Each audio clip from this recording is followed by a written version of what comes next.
I was sitting there listening and I forgot I'm going to speak. I'm getting so excited when we talk about innovation. It's something that in the past 20 years, people say, Jack, what are you doing? I call myself innovation. But most people say you're crazy. You're doing something never exists. And I'm very, very honored to be invited here today. Visited the government, companies, venture capitalists, and a lot of entrepreneurs. We learned two things. First is innovation. Second is chutzpah. The courage to challenge. Innovation is everywhere. It's just like a water, it's just like a food. It's so natural. In the past 70 years, from my experience, for what we learned, that Israel people proved one thing. Even you have nothing, you have anything, right? You don't have anything. But if you have brain, if you have heart, you can make everything possible. From my understanding, brain is the place where you hold the knowledge, education, training. The heart is the place where you hold the wisdom. And IQ is the brain, and EQ is the heart. If you have a strong EQ, you may be easy to be successful, but people like you. You have a value, you have a friendship, you have trust. But if you have great IQ, it's very difficult for you to fail quickly. A lot of people easy to get success, but losing very quickly. That's because they don't have enough IQ. When IQ and EQ connected, that means when brain and heart connected, that is the knowledge and wisdom connected, that is called innovation. And I believe that if you want to be successful, you should have the good EQ. If you don't want to fail quickly, you should have IQ. But if you want to be respected, you should have LQ, the Q of love. Today I come here to discuss about innovation. Where the idea come from? And people say, Jack, after 19 years in, being an Alibaba founder and a CEO, what you've got? People say you got rich. I think the wealth I've got is that I've known and seen, met so many great people in the world. I remember one story. After Second World War, a grandson asked grandfather, Grandfather, you joined the war. So are you a hero in the war? The grandfather said, no, I'm not the hero, but I have the honor to work with and fight together with all the heroes. I'm lucky enough in the past 19 years, I have the honor to meet so many great leaders and make so many great entrepreneurs, innovators. I think from them, I have the honor. This is my wealth. And today, a lot of people say, oh, young people have no opportunities. I think that thing I've heard for 40 years. When I was young, I hate Bill Gates because I think Microsoft take all the opportunity. IBM, Oracle, they take all the opportunity. But later I found, when people start to complain, that is the opportunity. Most people keep on complaining. If you can solve the complaining, if you solve the problems, and that is the opportunity. Innovation is the way to solve anxiety, worries, unsatisfaction. Innovation is for happier life. So we believe through the innovation, you can grasp the opportunity for success. The first technology revolution released the physical power of human beings. The second technology revolution released the distance. And this is the third technology revolution, released the human brains. Human beings, like Prime Minister said last night, we never satisfied with today. And the way to make yourself to change yourself, to embrace this challenge is called innovation. And I would like to say, who are those kind of innovative people? Who are these kind of people? I would say those innovators, they look like crazy, stupid, lazy, and even liars. When we started Alibaba, I tell the story about I went to Silicon Valley raising fund. I talked to over 30 venture capitalists. They say, crazy. Alibaba, stupid, crazy name. And e-commerce in China won't work because China has no internet, China has censorship, no credit card, no deliver, nothing else. So they think it's impossible to make. They think, Jack, you're coming here to tell a lie. But we believe China has the future. We believe internet is going to change the China. And at that time, e-commerce in American style is only supported big companies. We believe small business. And people say, small business, they don't make money. How could you make money from them? They're right. We say, if small business in America, e-commerce for big companies, helping big company to cut the cost. We think helping small companies not to teach them how to cut the cost because they know better than you do. You should help them how to make the money. And washing machine. A lot of things are designed for lazy people. If people don't want to wash, they have a washing machine. People don't want to climb, they have the elevators. Even the iPhone came, a lot of experts of telephone said, how could this stupid thing, there is no even press buttons. When Bell started to sell his telephones, a famous newspaper in America tell the policeman, please arrest that guy because he's cheating the people.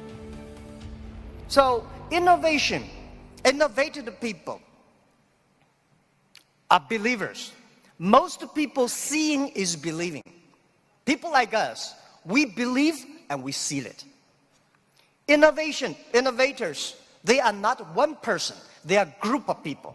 So when you invest in money in somebody, you should see, does this guy have followers? If you have a group of people who are crazy like him, that would be great.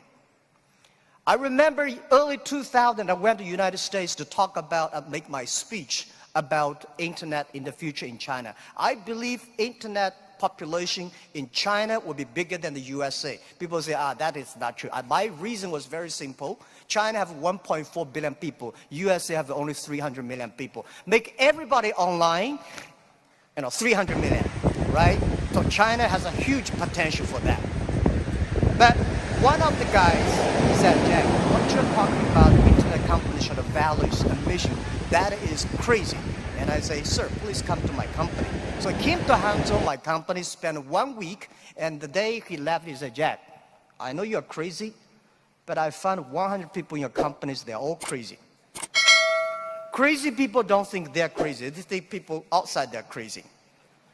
So, and most of the innovators are not very successful people, because successful people, very difficult to change. I never try to convince successful people. They will tell you how they succeed, they will continue to do this. Those people who don't succeed, they always want to succeed.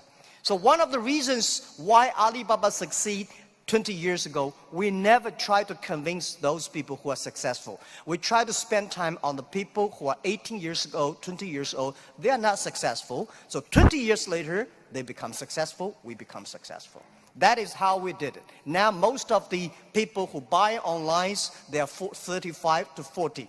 20 years ago, they only spent $2. Now they spend $3,000. That is the difference. Innovation has nothing to do with the technology. Technology is just a way to do. When we talk about innovation, everybody thinks, high technology. It's not about that.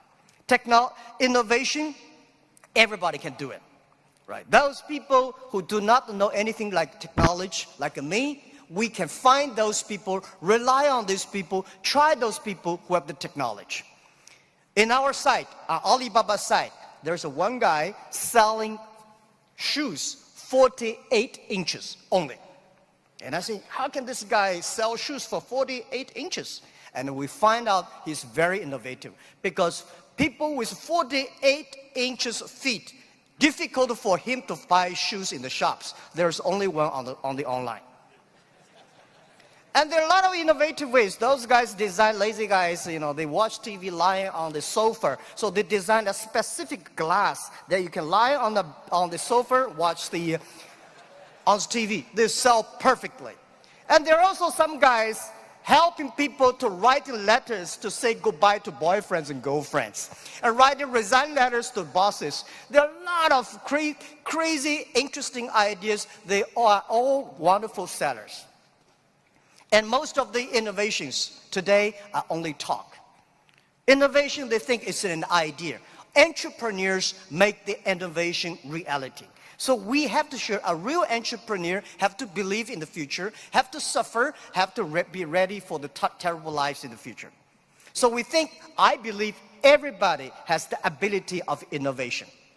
But you just don't spend the time to discover that.